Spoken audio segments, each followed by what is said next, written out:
پہاڑ کی دوسری جانب کا منظر ہماری نگاہوں کے سامنے آیا۔ ایک بستی کی روشنیاں نظر آ رہی تھی۔ 150 کے لگ بھگ گھر ہوں گے۔ بستی سے تھوڑا سا ہٹ کر ایک الگ تھلگ چوٹی پر کسی عمارت کا حیولہ نظر آ رہا تھا۔ بستی کی طرح اس عمارت میں بھی بجلی موجود تھی اور کسی کسی کھڑکی میں روشنی نظر آ رہی تھی۔ ہم اس عمارت کی طرف بڑھے۔ قریب پہنچے تو عمارت کے خد و خال واضح ہو گئے۔ عمارت کی تعمیر میں بڑے بڑے پتھر استعمال کیے گئے تھے۔ چھتیں مخروطی تھیں۔ اس کوٹھی نما عمارت کے وسیع گیٹ کی دوسری جانب چوکیدار موجود تھا۔ وہ فوراً ہمارے سامنے آ گیا۔ اس کے ہاتھ میں ٹارچ بھی تھی۔ کس سے ملنا ہے؟ اس نے مقامی لہجے میں پوچھا۔ اس کے منہ سے جمے ہوئے بخارات بھاپ کی صورت میں خارج ہو رہے تھے۔ سلمان آذر نے کہا، مسٹر شاو سے انہیں اطلاع دو کہ پشاور سے کچھ مہمان آئے ہیں۔ چوکیدار جذبز نظر آ رہا تھا۔ غالباً کوئی اکیلا بندہ ہوتا تو وہ اسے گیٹ سے ہی ٹال دیتا، لیکن ہم 4 تھے اور ہمارے ساتھ ایک فلک بوس حسینہ بھی تھی۔ اس نے ہمارا نام، پتہ، حسب نسب، وجہ آمد سب کچھ دریافت کیا اور پھر گیٹ سے ہٹ کر عمارت کے اندرونی حصے میں چلا گیا۔ اس کے ہٹ جانے سے گیٹ خالی نہیں ہو گیا تھا۔ وہاں ایک لہیم شہیم سینٹ برنارڈ کتا موجود تھا اور غرا غرا کر اپنی موجودگی کا احساس دلا رہا تھا۔ چوکیدار کی واپسی کم و بیش 10 منٹ بعد ہوئی۔ اس کے ساتھ صفا چٹ سر والا ایک فربا اندام شخص تھا۔ بعد ازاں گفتگو سے یہ راز کھلا کہ یہ شخص مسٹر شاو نہیں بلکہ اس کا سیکرٹری یا اسی قسم کی کوئی اور چیز ہے۔ اس نے ایک بار پھر سلمان آذر اور مسٹر جی کلارک سے لمبا چوڑا انٹرویو لیا۔ مسٹر جی کلارک کے ساتھ اس نے انگریزی میں بھی بات چیت کی۔ مسٹر کلارک نے اسے اپنا اصل نام تو نہیں بتایا، لیکن یہ ضرور جتا دیا کہ وہ امیر کبیر صنعت کار ہیں اور امریکہ سے صرف مسٹر شاو سے ہی ملنے پاکستان آئے ہیں۔ گنجے سر والا شخص قدرے نرم پڑ گیا۔ وہ مسٹر جی کلارک کے لب و لہجے سے غیر شعوری طور پر متاثر ہوا تھا۔ غالباً اسے اندازہ ہو گیا تھا کہ وہ ایک بھاری بھرکم شخصیت سے مخاطب ہے۔ انٹرویو لے کر وہ بھی چوکیدار کی طرح کوٹھی میں غائب ہو گیا۔ ہم یکبستہ ہوا میں ناپسندیدہ مہمانوں کی طرح گیٹ کے باہر کھڑے رہے۔ میرے ذہن میں بہت سے سوال ابھر رہے تھے۔ مثلاً مسٹر جی کلارک جیسا ارب پتی اتنے کٹھن سفر کے بعد اس بند دروازے کے سامنے کیسے اور کیوں کر پہنچا؟ پہاڑ کی چوٹی پر بنی ہوئی اس ویران عمارت میں کون رہتا ہے؟ ایک دراز قامت حسینہ کو یہاں کس مقصد سے لایا گیا ہے؟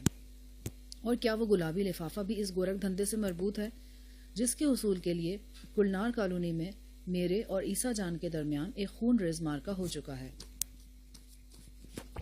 صفا چٹ سر والے شخص کی واپسی بھی 10 منٹ سے پہلے نہیں ہوئی۔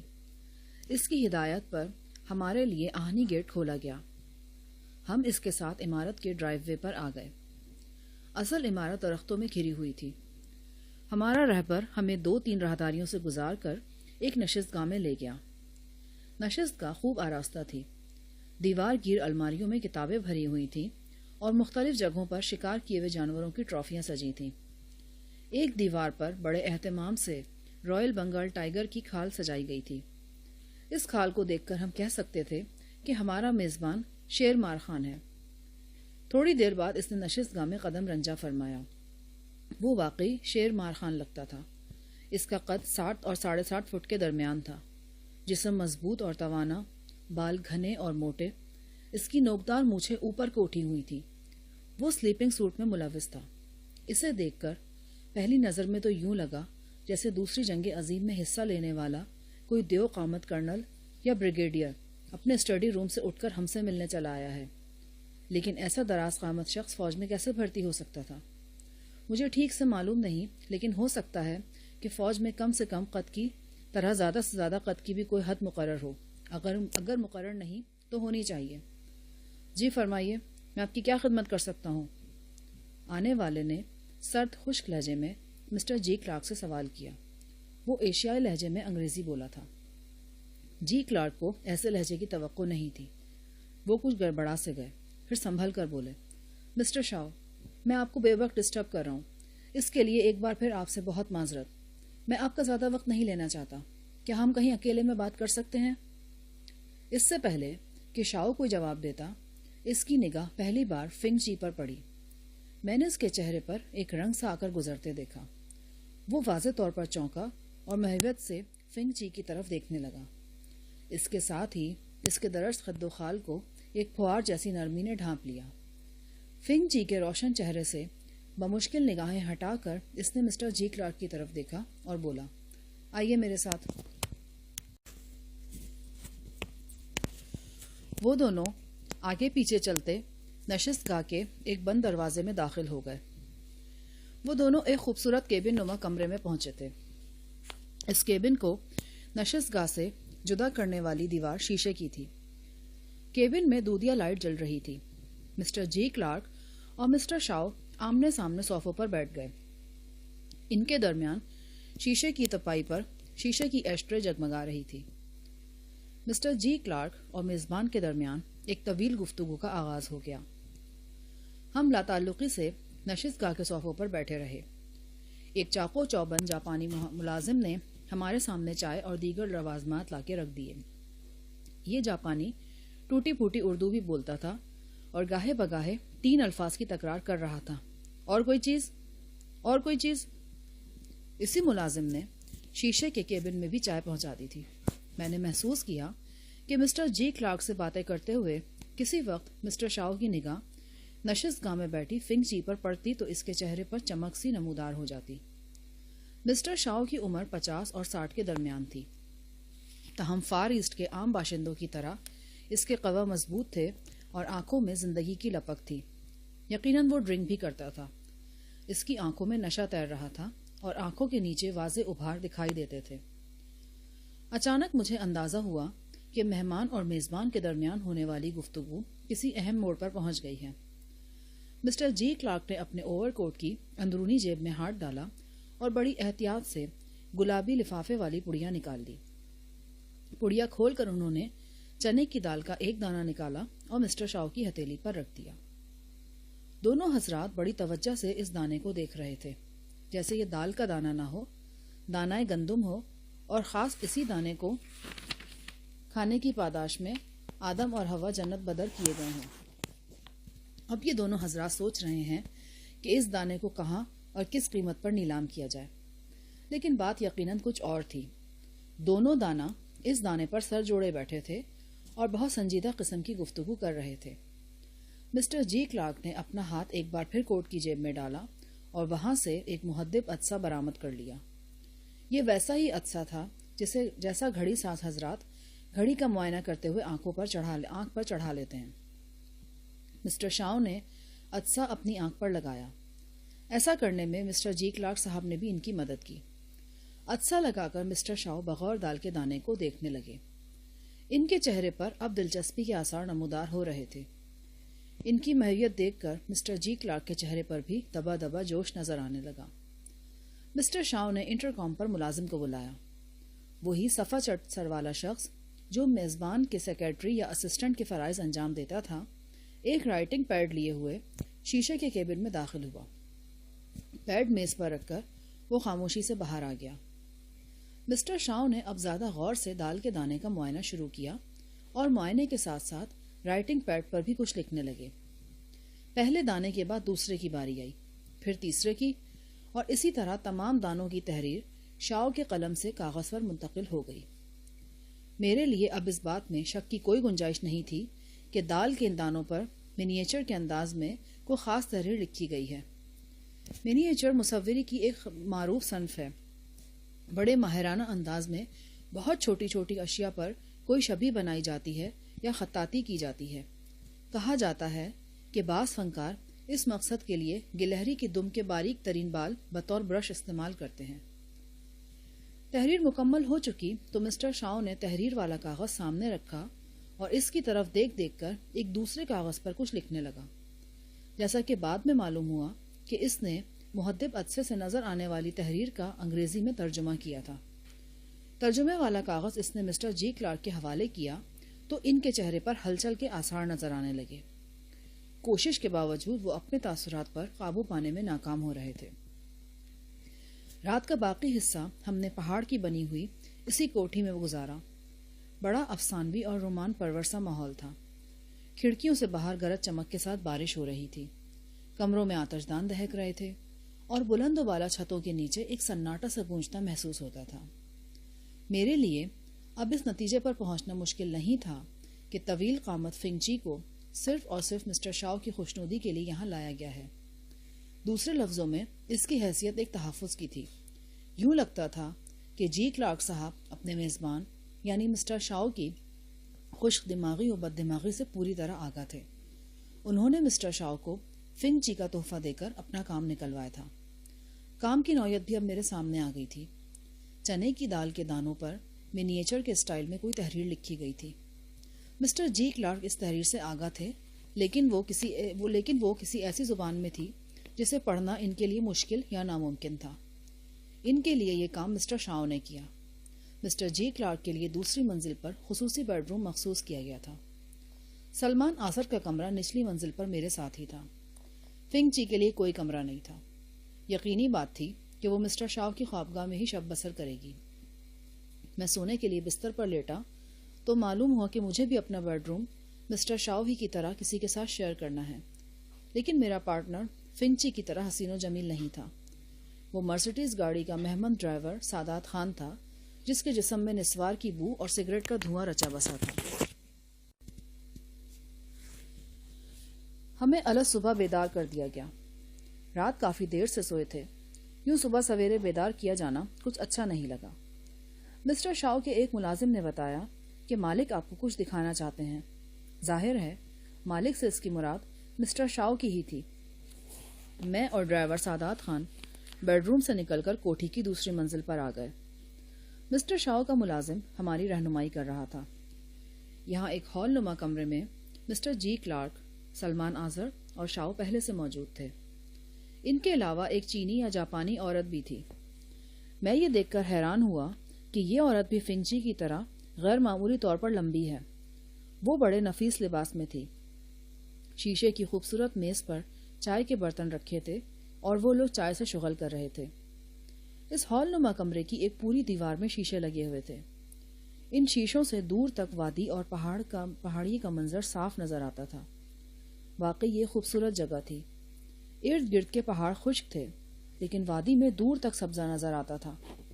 وادی کے درمیان سے ایک آبی گزرگاہ گزرتی تھی، جو بلندی سے ٹیڑھی میڑھی سفید لکیر کی طرح نظر آتی تھی۔ اس جگہ کا حسن مناظر سے زیادہ تنہائی میں تھا۔ سلمان آذر نے ہمیں بتایا کہ میزبان ہمیں طلوع آفتاب کا دلچسپ منظر دکھانے یہاں لائے ہیں۔ ہم بھی ایک طرف بچھی ہوئی کرسیوں پر بیٹھ گئے۔ سامنے پہاڑوں کے عقب میں سرخ روشنی نمودار ہو رہی تھی۔ یہ اس بات کی طرف اشارہ تھا کہ خورشید آبدار کسی بھی وقت طلوع ہوا چاہتا ہے۔ اتنے میں فنگچی بھی اس نظارہ گاہ میں داخل ہوئی۔ وہ ایک چمکیلے اسکرٹ میں ملوث تھی۔ لمبے سیاہ بال ایک آبشار کی صورت میں اس کے دائیں کندھے پر گر رہے تھے۔ اس کا طول طویل حسن بہت نکھرا نکھرا نظر آتا تھا۔ تیری صبح کہہ رہی ہے، تیری رات کا فسانہ والا معاملہ دکھائی دیتا تھا۔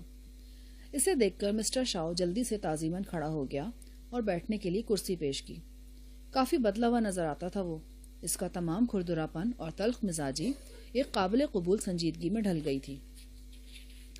چند منٹ بعد سورج نمودار ہو گیا۔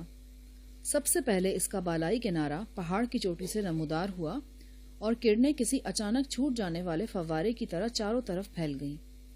پھر ہم نے ایک عجیب منظر دیکھا۔ وادی کی تہہ میں بہنے والی سفید آب جو اپنا رنگ بدلنے لگی۔ دیکھتے ہی دیکھتے وہ بالکل سنہری ہو گئی، اور صرف آب جو ہی نہیں، ارد گرد کا سبزہ اور پتھر وغیرہ بھی بدلے بدلے سے نظر آنے لگے، جیسے ان میں سنہری یا خاکستری رنگ گھل مل گیا ہو۔ بڑا خوبصورت منظر تھا یہ۔ ہم محویت سے دیکھتے رہے۔ 3-4 منٹ بعد سورج اس مخصوص مقام سے آگے بڑھ گیا اور وادی کے تہہ میں نظر آنے والے مناظر اپنے اصل رنگ و روپ میں آ گئے۔ در حقیقت اس مختصر وادی کے مغربی کنارے پر سرخی مائل بھوری چٹانیں تھیں۔ ان چٹانوں کا رخ اور زاویہ کچھ ایسا تھا کہ طلوع ہوتے ہوئے سورج کی کرنیں براہ راست ان چٹانوں پر پڑتی تھیں اور منعکس ہو کر آبی گزرگاہ کو سنہری مائل کر دیتی تھیں۔ پہاڑی اور صحرائی علاقوں میں سورج کی وجہ سے اس قسم کے بصری تماشے اکثر دیکھنے میں آتے ہیں۔ مسٹر جی کلارک کا موڈ پہلے بھی خوشگوار محسوس ہو رہا تھا۔ یہ خوبصورت منظر دیکھ کر وہ اور بھی خوش ہو گئے۔ ان کا جبڑا مخصوص رفتار سے چوئنگم چبا رہا تھا اور وہ بڑی روانی سے مسٹر شاؤ کے ساتھ باہمی دلچسپی کے امور پر گفتگو کرتے جا رہے تھے۔ ہم نے ناشتہ کوٹھی کے آراستہ ڈائننگ روم میں کیا۔ دیگر حضرات پہلے ہی ناشتے سے فارغ ہو چکے تھے۔ جاپانی ملازم خانسامہ بھی تھا۔ اپنے ناشتے کی وساطت سے اس نے اصیل جاپانی ہونے کا ثبوت دیا۔ اپنی ناساز طبیعت کے باوجود میں نے رغبت سے ناشتہ کیا۔ ناشتے کے بعد میزبان شاؤ مسٹر جی کلارک کو اپنی کوٹھی دکھانے میں مصروف ہو گیا۔ میں بھی بحیثیت باڈی گارڈ مسٹر جی کلارک کے ساتھ تھا۔ قریباً 4 کنال میں پھیلی ہوئی یہ ایک وسیع عمارت تھی۔ بہت سے ایسے کمرے تھے جو استعمال میں نہیں آتے تھے، وہ مقفل کر دیے گئے تھے۔ عمارت میں ایک کافی بڑا کتب خانہ تھا، جس سے اندازہ ہوتا تھا کہ صاحب خانہ کو شکار کے ساتھ ساتھ مطالعے سے بھی گہری دلچسپی ہے۔ دونوں شوق یوں یکجا ہو گئے تھے کہ کتب خانے میں 2 جہازی سائز کی الماریاں صرف وائلڈ لائف سے متعلق کتابوں سے بھری پڑی تھیں۔ کتب خانے سے نکل کر ہم عمارت کی دوسری منزل پر جا رہے تھے تو میں نے ایک ہال کمرے کو خالص شاہانہ انداز میں سجے پایا۔ منقش طلائی پتریوں والی کرسیاں، زرنگار پردے، قدیم طرز کے محرابی دروازے اور فانوس، یوں لگا جیسے ہم زریش خاندان کے کسی شاہی محل میں کھڑے ہیں۔ یہاں مسٹر شاؤ اور جی کلارک کے درمیان ہونے والی گفتگو سے اندازہ ہوا کہ مسٹر شاؤ کا شجرہ نسب جاپان کے قدیم شاہی خاندان سے ملتا ہے اور اس کا پردادا ایک بہت بڑا جاگیردار تھا۔ جس وقت جی کلارک اور مسٹر شاؤ کے درمیان یہ گفتگو ہو رہی تھی، میری نگاہ ادھ کھلے دروازے سے دوسری منزل کی بالکنی پر پڑی اور میں بری طرح چونک گیا۔ رات بھی مجھے اس بالکنی میں ایک سایہ سا لہراتا نظر آیا تھا، لیکن اب تو میں نے نہ صرف شخص کو دیکھا تھا بلکہ پہچان بھی لیا تھا۔ اسے پہچانتے ہی میری رگوں میں خون کی گردش تیز ہو گئی تھی۔ میری نگاہوں نے دھوکہ نہیں کھایا تھا۔ کئی ماہ بعد ایک قریبی ساتھی سے میری ملاقات ہونے والی تھی، لیکن وہ مجھے اپنی جھلک دکھا کر چھپ کیوں گیا تھا؟ یقیناً بین السطور کوئی بات تھی۔ کوٹھی کی سیر آدھے پون گھنٹے میں ختم ہوئی۔ اسی دوران میں مجھے یہ معلوم ہوا کہ مسٹر جی کلارک نے رات یہیں گزارنے کا فیصلہ کیا ہے۔ اسلام آباد سے مشتبہ صاحب کو بھی بلا لیا گیا ہے۔ وہ غیر متوقع طور پر بیرونی دورے سے جلد لوٹ آئے تھے۔ شام کو کوٹھی میں مسٹر جی کلارک کی طرف سے ڈنر دیا جائے گا، جس میں ایک معروف مقامی رقص جاگوت پیش کیا جائے گا۔ اگلی صبح مسٹر جی کلارک ایک بار پھر طلوع آفتاب کا منظر دیکھیں گے۔ اس وقت ان کے ساتھ مشتبہ کنور صاحب بھی ہوں گے۔ کل ناشتے کے بعد ہماری واپس پشاور واپسی ہوگی۔ ہمارے پاس اب خاصا وقت تھا۔ میں نے مسٹر جی کلارک سے اجازت طلب کی اور ارد گرد کا علاقہ دیکھنے کے لیے کوٹھی سے باہر چلا گیا۔ ڈرائیور سعادت خان بھی میرے ساتھ جانا چاہتا تھا، لیکن میں نے اسے ٹال دیا۔ میرا مقصد صرف سیر کرنا نہیں تھا، اس شخص سے ملنا بھی تھا جو 2 بار مجھے اپنی جھلک دکھا چکا تھا۔ عین ممکن تھا کہ وہ مجھے کوٹھی میں نہ ملنا چاہتا ہو، اب تنہا دیکھے تو پاس چلا آئے۔ میرا یہ قافیہ 100% درست نکلا۔ میں کوٹھی کے نواحی نشیب و فراز میں گھوم رہا تھا۔ ایک ڈھلان پر چڑھنے کے لیے جو ہی میں رکوع کے بل جھکا، مجھے اپنے دائیں جانب بلندی پر کسی کی موجودگی کا احساس ہوا۔ میں نے مڑ کر دیکھا، وہ کبیر شاہ تھا۔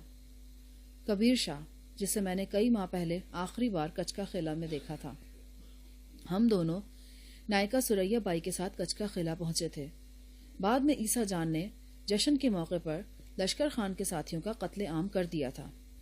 لشکر خان تو مجھے شدید زخمی حالت میں مل گیا تھا، لیکن کبیر شاہ کا کہیں پتہ نہیں چلا تھا۔ اس کے کتے کچھ دن میرے پاس بطور امانت رہے تھے، پھر میں نے انہیں پشاور بھیج دیا تھا۔ بعد ازاں ہم نے زوئے مشت میں کبیر شاہ کو بہت تلاش کیا تھا، لیکن اس کا کوئی کھوج نہیں ملا تھا۔ کبیر شاہ بھاگ کر ڈھلان سے اترا اور مجھ سے لپٹ گیا۔ کافی دیر ہم ایک دوسرے سے بغل گیر رہے۔ کہنے اور سننے کے لیے ہم دونوں کے پاس بہت سی باتیں تھیں، لیکن ان باتوں کے لیے وقت چاہیے تھا، اور اس جگہ ہم یہ باتیں کرنے کا رسک بھی نہیں لے سکتے تھے۔ لہٰذا یہ کام پھر کسی وقت کے لیے اٹھا کر ہم دونوں ضروری گفتگو تک محدود رہے۔ حال احوال پوچھنے کے بعد میں نے کبیر شاہ سے دریافت کیا کہ اس کے کتوں کا غول کہاں ہے۔ وہ مسکرایا۔ کتوں کے بغیر تو ہم بالکل بیکار ہے، ایک دم ناکارہ۔ ہمارا کتا وہاں کوٹھی کے پچھواڑے بند ہے۔ ان میں وہ سلوکی ہاؤنڈ بھی ہے جس کا ہم نے علاج کیا تھا۔ دراصل مسٹر شاؤ شکار کا بہت شوقین ہے، اس کے پاس اپنے بھی کتے ہیں۔ کبھی کبھار وہ کو شکار کے لیے یہاں بلا لیتا ہے۔ پچھلے 6-7 روز سے یہاں ٹھہرا ہوا ہے۔ ویسے مسٹر شاؤ ہے بہت موڈی، ایک دم آنکھ کے مافک گرم ہے۔ علاقے کا لوگ اس کا عزت تو کرتا ہے پر اس سے ڈرتا بھی ہے۔ باتیں کرتے کرتے ہم دونوں ایک ہموار پتھر پر بیٹھ گئے۔ تیز ٹھنڈی ہوا چل رہی تھی، تاہم چمکیلی دھوپ کے سبب خوشگوار تمازت موجود تھی۔ لگتا ہے آپ کافی عرصے سے مسٹر شاؤ کو جانتے ہیں۔ یہ ہے کون اور کہاں سے آیا ہے؟ میرے سوال کا تسلی بخش جواب کبیر شاہ کے پاس موجود تھا۔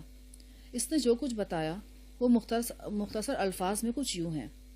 مسٹر شاؤ جاپان کے دارالحکومت ٹوکیو کا باشندہ تھا۔ وہاں اس کا بہت بڑا کارخانہ تھا۔ 5-6 برس پہلے اس کا دل اچانک شہر کی ہنگامہ پرور زندگی سے اچاٹ ہو گیا۔ ایک روز وہ ٹوکیو کے نوا میں واقع اپنے محل نما مکان سے نکلا اور ایشیا کی سیاحت پر نکل کھڑا ہوا۔ پورا 1 برس وہ مختلف ملکوں اور علاقوں میں گھومتا رہا۔ پھر وہ پاکستان آ گیا۔ اسے شمالی علاقوں کے پرسکون اور خوبصورت مناظر بہت پسند آئے۔ وہ اپنی رہائش کے لیے کوئی اچھی اور سنسان جگہ ڈھونڈنے میں مصروف ہو گیا۔ پھر معلوم نہیں وہ کیسے اس جگہ اٹک گیا۔ اس نے یہاں پہاڑ کی چوٹی پر یہ وسیع کوٹھی بنوائی اور رہائش اختیار کر لی۔ نشیب میں جو بستی مجھے نظر آئی وہ پہلے جھونپڑا بستی تھی۔ شاؤ نے اپنے خرچ پر لوگوں کو پختہ مکانات بنوا کر دیے اور وہاں بجلی پہنچائی۔ ارد گرد کے لوگوں کو اس سے غرض نہیں تھی کہ وہ کہاں سے آیا ہے اور کیا کرتا ہے۔ وہ ان کی بہتری کے لیے کام کرتا رہتا تھا، لہٰذا وہ اس کی عزت کرتے تھے اور اسے ملک کا خطاب دیتے تھے۔ اس جاپانی ملک کی 3 بیویاں اس کے ساتھ جاپان سے ہی آئی تھیں۔ وہ سب دراز قد عورتیں تھیں۔ ان میں سے ایک عورت کو میں نے نظارہ گاہ میں شاؤ کے ساتھ دیکھا تھا۔ یہاں آنے کے بعد شاؤ نے اپنے وطن اور اپنے لوگوں سے متعلق رابطہ نہیں رکھا۔ کبیر شاہ کا خیال تھا کہ شاید ان لوگوں کو معلوم ہی نہیں کہ مسٹر شاؤ وطن سے ہزاروں میل دور پاکستان کے ایک دور افتادہ پہاڑی قصبے میں زندگی گزار رہا ہے۔ شاؤ کے 2 ہی شوق تھے، شکار اور مطالعہ۔ اس کے علاوہ وہ عورتوں میں بھی دلچسپی رکھتا تھا، لیکن اس سلسلے میں اس کا ایک سخت معیار تھا۔ اسے صرف اپنی ہم قوم عورتوں میں دلچسپی تھی۔ وہ غیر معمولی قامت کی عورتوں کو پسند کرتا تھا کیونکہ وہ خود بھی غیر معمولی قامت کا مالک تھا۔ جاپانی نسل کی عورتوں میں دراز عمری تو ہوتی ہے، لیکن درازی قامت خال خال ہی پائی جاتی ہے۔ پھر درازی قامت بھی ایسی کہ پاؤں زمین پر ہوں تو سر ناز آسمان کو چھوئے۔ معلوم نہیں مسٹر شاؤ نے اپنے لیے یہ 3 عدد بیویاں کن کن دقتوں کا سامنا کر کے اکٹھی کی تھی۔ پھر بھی اس کے حرم میں ایک بھی ایسی نہیں تھی جو طوالت اور خوش اندامی میں فنچی کا مقابلہ کرتی۔